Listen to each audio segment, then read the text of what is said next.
This program is sponsored by Sister M. Josephine Sundari from Nallakunta, Vijayawada, Krishna district. దేవుడు ఈ చెలిక కుటుంబాన్ని నిండారుగా దీవించునుగాక.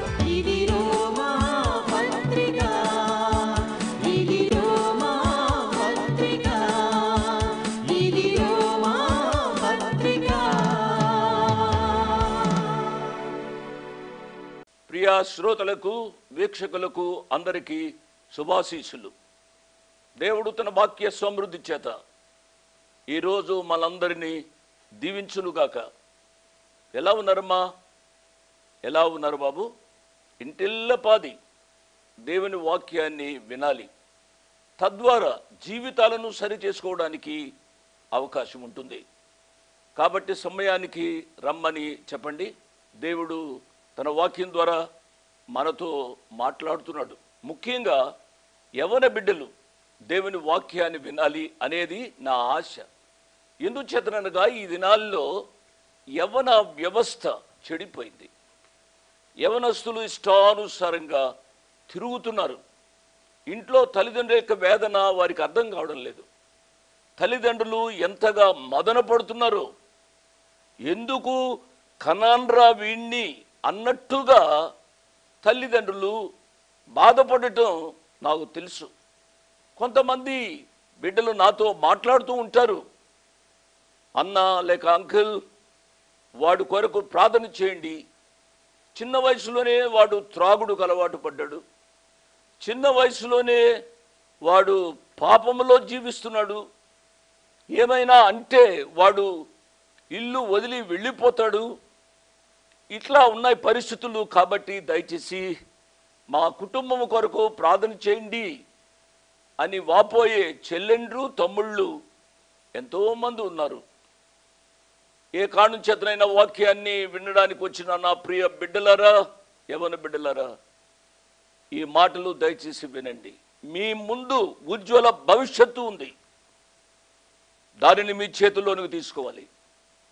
మిమ్మలను కని పెంచిన మీ తల్లిదండ్రులను బాగుగా చూడాలి. ఇంకొక మాట నేను చెప్తున్నాను, మీరు పెద్దవారు అయ్యారు, ఉద్యోగాలు వచ్చాయి, వివాహాలు అయ్యాయి, బిడ్డలు మీకు దేవుడు దయచేశాడు.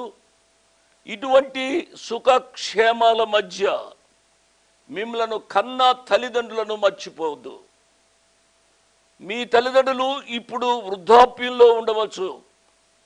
ఈ దినాల్లో చాలామందిని నేను అబ్జర్వ్ చేస్తున్నాను. ఏమిటి అనగా, వృద్ధాప్యంలోనికి వచ్చిన తల్లిదండ్రులను బిడ్డలు నిర్లక్ష్యం చేస్తున్నారు.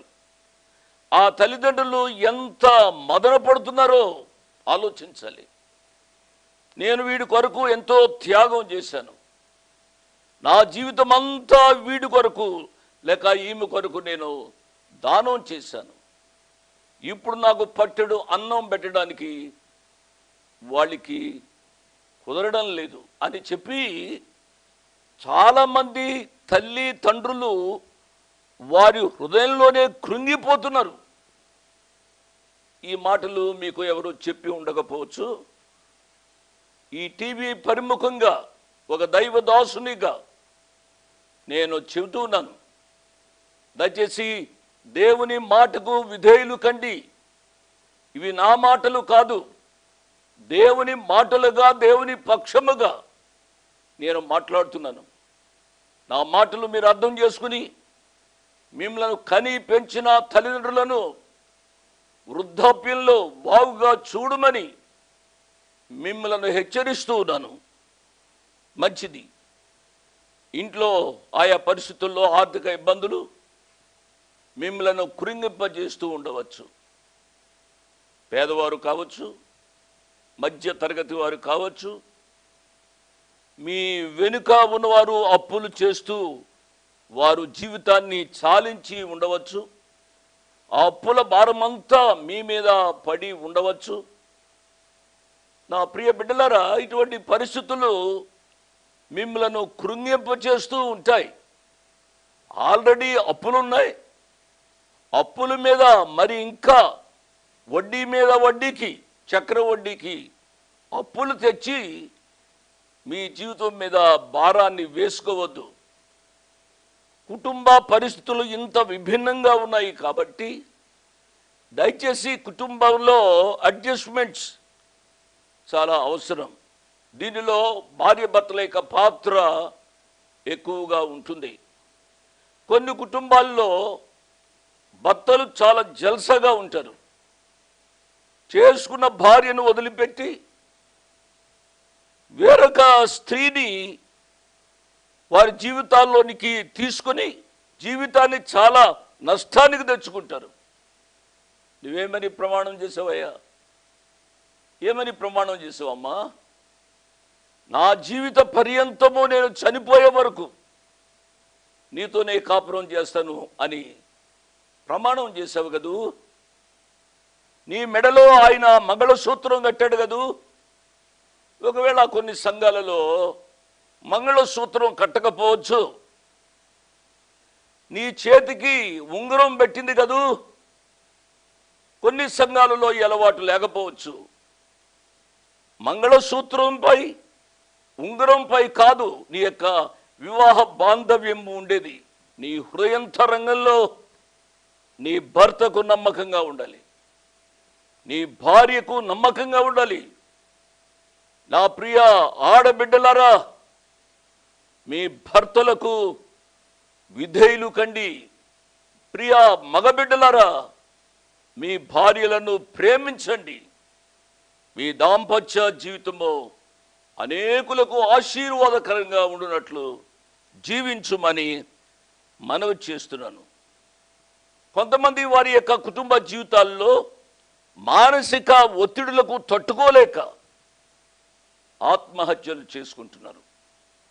ఆత్మహత్య మహాపాతకం, మిమ్మలను నరకానికి నడిపిస్తుంది.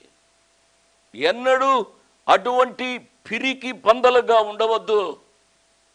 ధైర్యముగా జీవితాన్ని ఫేస్ చేయండి. దేవుడు మిమ్మలను దీవిస్తాడు అనే విషయాన్ని నేను జ్ఞాపకం చేస్తున్నాను. మన జీవితాల్లో కష్టాలు రాక, నష్టాలు రాక, గాఢాంధకారపు లోయలు రాక ఎవరి జీవితాల్లో వస్తాయండి? కొంతమంది జీవితాల్లో మొట్టమొదటిగా జల్సాగా ఉండొచ్చు. కొంత జీవితము అయ్యేటప్పటికీ వారి జీవితాలలో అనారోగ్యం రాదా? కొంతమంది కోటీశ్వరులు అన్నం తినడానికి వీలు లేక వారి ఆరోగ్యాలు చెడిపోయి జొన్నన్నం లేక ఆయా రీతులుగా ఆయా అన్నాలు తింటూ బ్రతుకుతూ ఉంటారు. వారు అన్నం తినాలన్నా కుదరదు వారి ఆరోగ్యాలు. నా ప్రియ బిడ్డలారా, దేవుడు నీకు ఆరోగ్యాన్ని ఇచ్చాడు, దేవుడు నీకు సంతోషాన్ని ఇచ్చాడు. ఈ రీతిగా బ్రతకడానికి దేవుని యొక్క వాక్యాన్ని మన తెలుగు భాషలో ఇచ్చాడు. ఆ వాక్యాన్ని చదువుతూ దేవునిలో మీ ఇరువురు ఆనందించాలి. నీకు ఇంకా పెళ్లి కాకపోతే నువ్వు ఒక్కడివిగా దేవునిలో ఆనందించాలి అని నేను ప్రత్యేకంగా మనవి చేస్తున్నాను. మంచిది. ఇక దేవుని యొక్క వాక్యాన్ని ధ్యానం చేసుకుందాం. దానికి ముందుగా ప్రార్థన చేసుకుందాం. తలలో వంచండి, కండ్లు మూసుకునండి. వీలును వారు మోకరించండి. పెద్దవారు మోకరించలేకపోయినా పర్వాలేదు, ప్రార్థిస్తున్నాను. ప్రేమ కలిగిన మా ప్రియ పరలోకపు తండ్రి, వందనాలు, స్తోత్రాలు నాయనా.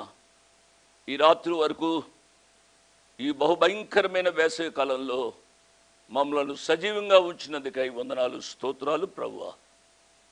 పెద్దవారి కొరకై, వృద్ధాప్యంలో ఉన్న వారి కొరకై, పేదవారి కొరకై ప్రార్థిస్తూ ఉన్నాను నాయనా.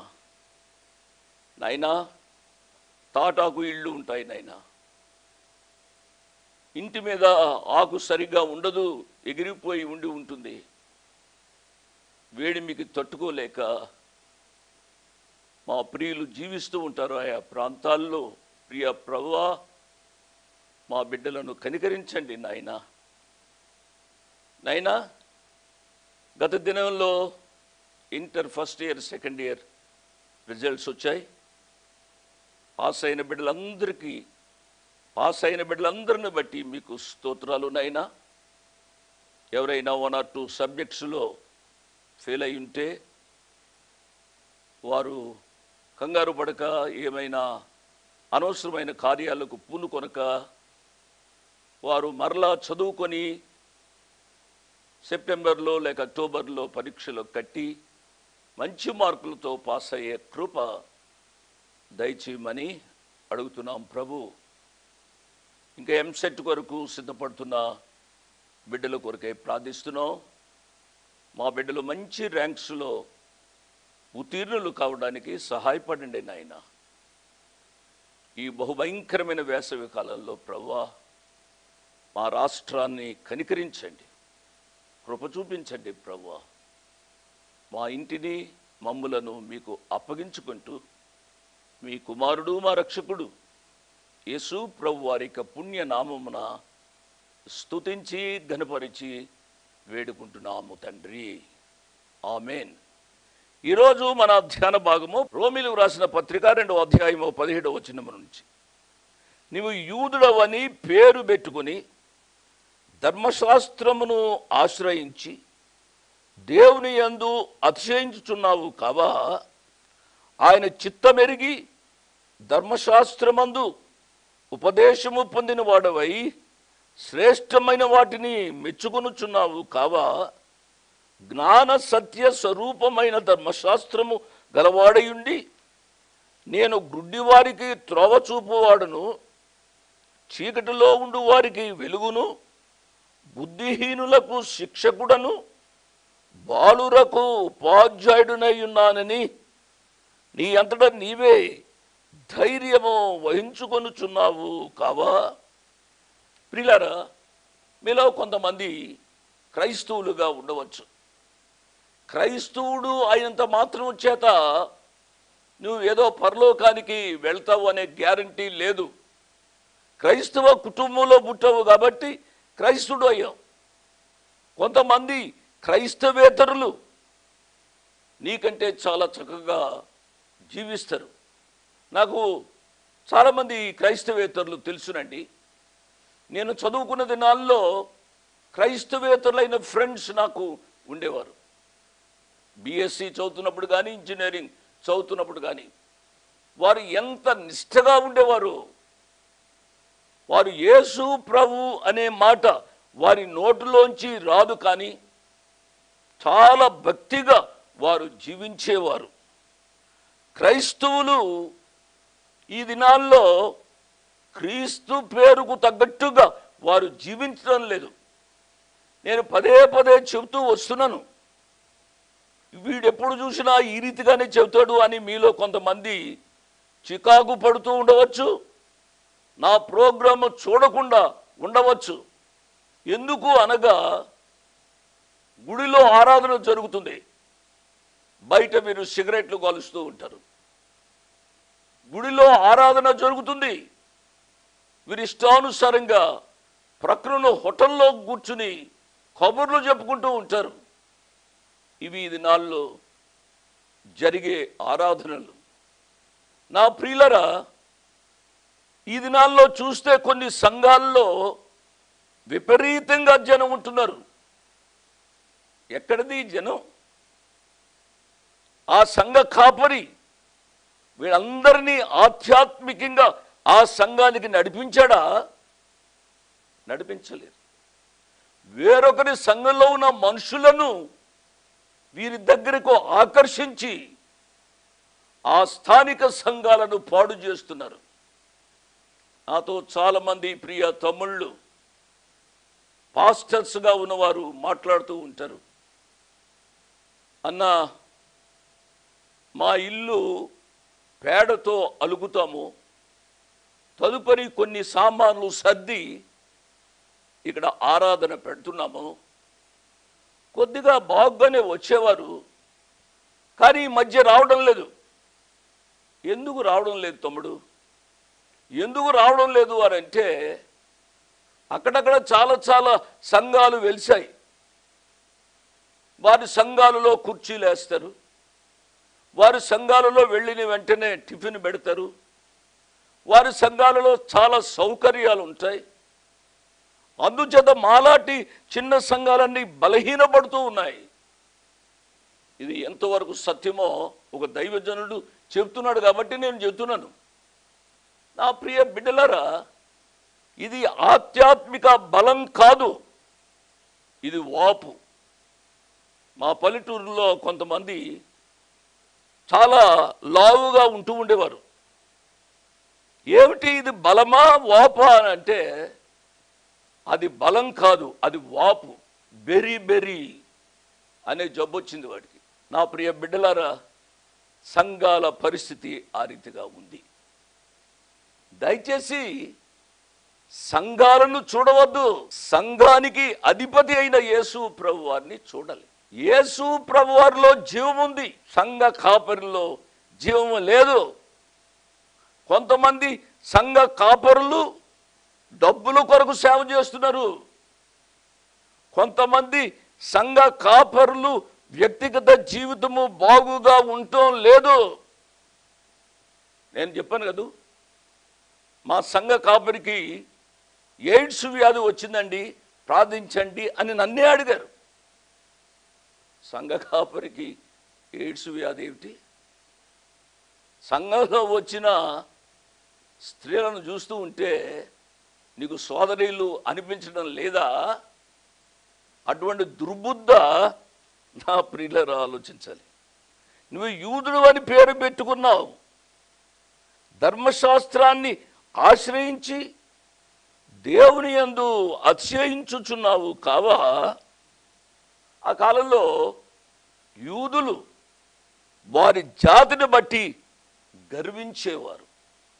మాది యూదా జాతి, ప్రపంచంలో అన్ని జాతుల కంటే మా జాతి ఎక్కువ అని గర్వించేవారు. దాంతో పాటుగా యూదులు ధర్మశాస్త్రాన్ని బట్టి గర్వించేవారు. ప్రియులారా, అతిశయించేవాడు దేవుని బట్టి అతిశయించాలి, దేవుని బట్టి అతిశయించాలి, కానీ ధర్మశాస్త్రాన్ని బట్టి ఆయా రీతులుగా ఆరాధన క్రమాన్ని బట్టి కాదు అతిశయించేది. నా ప్రియ బిడ్డలారా, నేను చెబుతున్నాను, దయచేసి మీరు ఆలోచించండి. నేను ఇప్పుడు చదివిన భాగంలో 10 శ్రేష్టమైన తలంపులు ఉన్నాయి. మీరు రాసుకోవాలంటే రాసుకోనండి. నెంబర్ 1, మొట్టమొదటిది ఏమిటి అనగా, వీరు యోధావారు, యూదా జాతి అన్ని జాతుల కంటే గొప్పది అని చెప్పి వారి జాతిపై గర్వించేవారు. నెంబర్ 1. నెంబర్ 2, వారికి ఉన్న ధర్మశాస్త్రాన్ని బట్టి వారు గర్వించేవారు. మా ధర్మశాస్త్రం శ్రేష్టమైన శాస్త్రం, ఈ ధర్మశాస్త్రాన్ని బట్టి వాళ్ళు జీవించేవారు కాదు, పుస్తకాన్ని బట్టి వారు అతిశయించేవారు. నెంబర్ 2. నెంబర్ 3, వారికి ఉన్న దేవుని బట్టి, మా దేవుడు యెహోవా దేవుడు అని చెప్పుకుంటూ యెహోవా దేవునిని ఆరాధించకుండా ఆ పేరును బట్టి అతిశయించేవారు. నెంబర్ 3.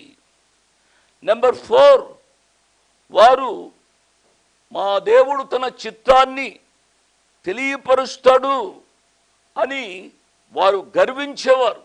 అంటే నేను చేసేదల్లా దేవుని చిత్త ప్రకారమే చేస్తున్నాను అని చెప్పి గర్వించేవారు. నెంబర్ 4. నెంబర్ 5, దేవుడు మాకే శ్రేష్టమైన ఉపదేశాలను ఇచ్చాడు అని చెప్పి ఆ ధర్మశాస్త్రము ఈ కవర్ మొదలుకొని ఆ కవరును వరకు మధ్యలో ఉన్న దానిని బట్టి వారు అతిశయించేవారు. ఆ ధర్మశాస్త్ర ప్రకారము వారు జీవించేవారు కాదు. నెంబర్ 6, మేము గుడ్డివారికి చూపునిచ్చేవారు అనగా గుడ్డివారిని నడిపించేవారు అని వారు తమ బడాయిని చెప్పుకునేవారు, చాటించుకునేవారు. నెంబర్ 7, చీకటిలో ఉండు వారికి వెలుగును చూపించేవారము అని చెప్పి వారు గర్వించేవారు. నెంబర్ 8, బుద్ధిహీనులకు శిక్షకులము అని, అంటే బుద్ధిహీనులకు శిక్షకులము అనగా బుద్ధిహీనులను కరెక్ట్ చేస్తూ మేము నడిపించేవారము అని నెంబర్ 9, బాలుర కంటే బాలుర వంటి అన్యులకు మేము ఉపాధ్యాయులము, వారికి టీచింగ్ చేసి సరైన మార్గంలో నడిపించేవారము. నెంబర్ 10, జ్ఞాన సత్య స్వరూపమైన ధర్మశాస్త్రము మాకే తెలుసు, యూదులమైన మాకే తెలుసు ఈ ధర్మశాస్త్రము అని గర్వించేవారు. ఈ రీతిగా గర్వించే వారికి పౌలు గారు కొన్ని ప్రశ్నలు వేస్తున్నారు. జాగ్రత్తగా వింటున్నారు కదూ. ఈ 10 పాయింట్స్ మీలో ఎవరికైనా కావాల్సి ఉంటే మీరు అడగండి, ఆఫీసు వారు ఇస్తారు. ఇప్పుడు పౌలు గారు కొన్ని ప్రశ్నలు వేస్తున్నారు కదూ. ఈ 10 పాయింట్స్ ఆయన విన్న తదుపరి లేక ధ్యానించిన తదుపరి ఆయన కొన్ని ప్రశ్నలు వేస్తున్నాడు. ఆ ప్రశ్నలు చదువుతున్నాను. 21వ వచనం నుంచి 23వ వచనం వరకు.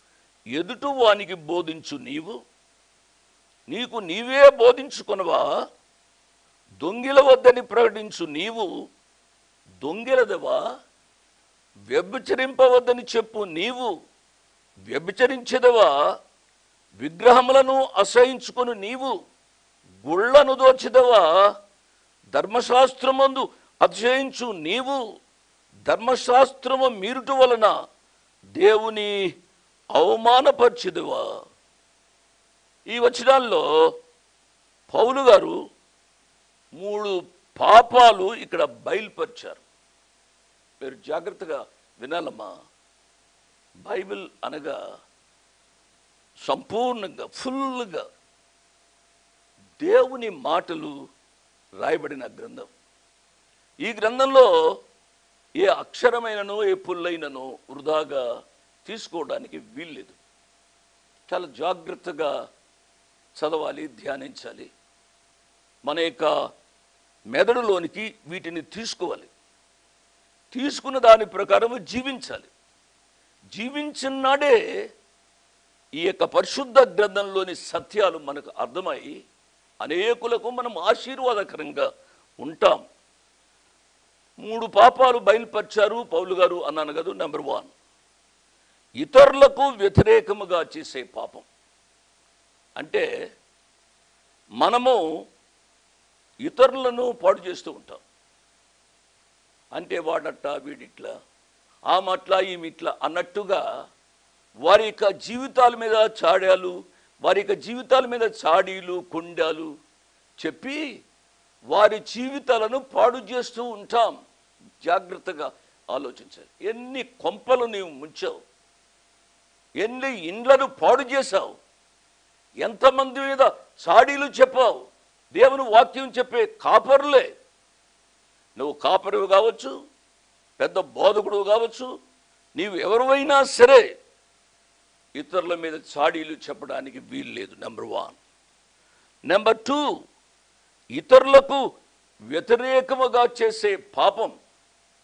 అంటే ఇతరుల జీవితాలను పాడు చేసే పాపం.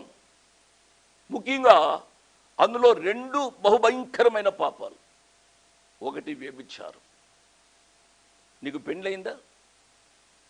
దేవుడు ఒక చక్కటి భార్యని ఇచ్చాడు కదా. ఆ భార్యతో నువ్వు సంతృప్తి చెందక వేరొక స్త్రీని పాడు చేయడు నీ యొక్క జీవితంలో ఎంత ఘోరమైన పాపమో నీవు ఆలోచించాలి. ఒకటి వ్యభిచారము, రెండవది దొంగతనము. దయచేసి జాగ్రత్తగా మీరు ఆలోచించాలని. నీది కానిది నీ ఇంట్లో ఉండడం అది పాపం. కొంతమందిని నేను ఎరుగుదును, వారి ఇండ్లలో రైల్వేలో ఉన్న అద్దాలు వారి ఇంట్లో ఉంటాయి. ఆ అద్దాలు ల్యాబొరేటరీలో ఉండాలి, కానీ వారి ఇండ్లలో ఉంటాయి. కొంత రైల్వే సొమ్ము వారి ఇండ్లలో ఉంటుంది. దయచేసి రైల్వేలో పనిచేస్తున్న వారు నా మీద కోపపడవద్దు. దయచేసి ఉన్న సత్యాన్ని అర్థం చేసుకుని సరి చేసుకోవడం మీకు శ్రేయస్కరం. నా మాట జాగ్రత్తగా వినాలి. మీకంటే నేను చాలా పెద్దవాడిని.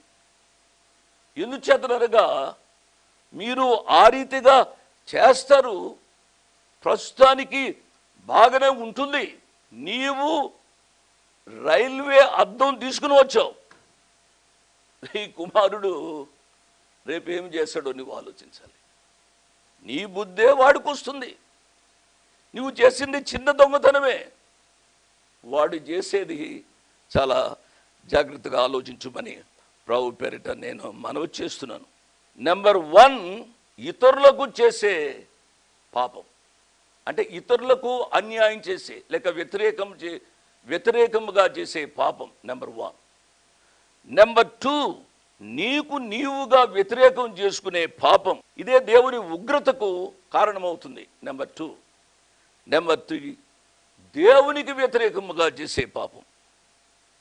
దీనిని ఉద్రేకపూరితమైన పాపము అని అంటాం. నా ప్రియులరా, దేవునికి వ్యతిరేకముగా చేసిన పాపం అంటే ఏమిటి అనగా విగ్రహారాధన. నా మాటలు అర్థమవుతున్నాయి కదా? సజీవమైన దేవుడు 10 ఆజ్ఞలలో మొట్టమొదటి ఆజ్ఞ విగ్రహారాధన చేయకూడదని. నోరుండి మాట్లాడలేని, కాళ్ళుండి నడవలేని, కళ్ళుండి చూడలేని, చేతులుండి తాకలేని విగ్రహాలను పూజించడం వల్ల ఏమొస్తుందయ్యా? ఏం వస్తుందమ్మా? ఆలోచించాలి. సజీవుడైన దేవుని విడిచిపెట్టి విగ్రహాలను పూజిస్తావా? దయతో నన్ను క్షమించండి, మరొకసారి చెబుతూ నన్ను క్షమించండి. ఎందుకు అనగా కొన్ని చోట్ల ఇటువంటి విగ్రహారాధన జరుగుతుంది. వారికి మొదటి నుంచి అలవాటుగా వస్తుంది కాబట్టి వారు అలవాటు పడ్డారు. నేను ఈ రీతిగా కొంచెం ఘాటుగా చెప్పడం ద్వారా వారికి బాధ కలగవచ్చు. దయతో సత్యాన్ని నేను చెప్తున్నాను, అర్థం చేసుకోవాలి అని నేను మనవి చేస్తున్నాను. ఎదుటి వారికి బోధించు, నీకు నీవు బోధించుకొనలేవా? అంటే ఏదైతే నువ్వు బోధించుతున్నావో దానిని నీవు జీవించాలి. వ్యభిచరించవద్దు అని నువ్వు బోధిస్తున్నావు స్టేజెస్ మీద, కానీ ఆ పాపములో జీవిస్తున్నావు. వ్యభిచరించవద్దు అని అంటే అది క్రియ మాత్రమే కాదు. ఒక స్త్రీని మోహపు చూపుతో చూచువాడు ఆమెతో వ్యభిచరించినట్లే అని దేవుని యొక్క వాక్యము అంత స్ట్రిక్ట్గా చెబుతూ ఉంది. ఈ సత్యాన్ని గమనించాలని నేను మనవి చేస్తున్నాను. దొంగతనం గూర్చి, వ్యభిచారం గూర్చి నీతి కబుర్లు చెప్పవచ్చు, నీతి పుస్తకాలు రాయవచ్చు, కానీ మన జీవితాలు దేవుని యొక్క పరిశుద్ధమైన పరిధిలో ఉండాలి అని నేను మనవి చేస్తున్నాను. ఈ విషయాలు ఈ రాత్రి పరిశుద్ధాత్మ దేవుడు మన ముందుకు తీసుకుని వచ్చారు. వీటిని జాగ్రత్తగా కరెక్ట్ చేసుకుంటూ మన జీవితాలు అనేకులకు ఆశీర్వాదకరంగా చేసుకోమని మనవి చేస్తూ ఉన్నాను.